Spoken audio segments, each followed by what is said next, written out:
ஒரு சின்ன பையன் காய்கறிகளை தூக்கிக்கிட்டு சாலையில நடந்து வரும் பொழுது அப்ப அந்த வழியில விரைதலா ஒரு கல் இருக்கிறத பாக்குறான்.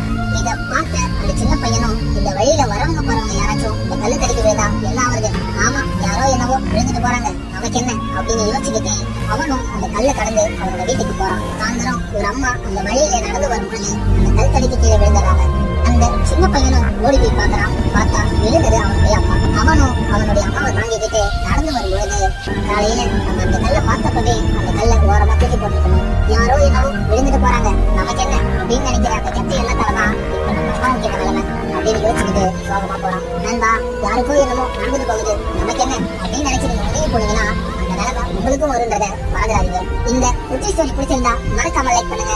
யூடியூப் சேனலுக்கு எல்லாருமே லைக் பண்ணுங்க, ஷேர் பண்ணுங்க, சப்ஸ்கிரைப் பண்ணுங்க. அந்த பெல்லுங்கிற பட்டன் இருக்கும், உங்க பொண்ணான கையால் அந்த பெல்லை மட்டும் கொஞ்சம் அமுக்கிடுங்க. உங்களால் முடிஞ்ச ஒரு 100 சப்ஸ்கிரைப் வந்தா அவங்க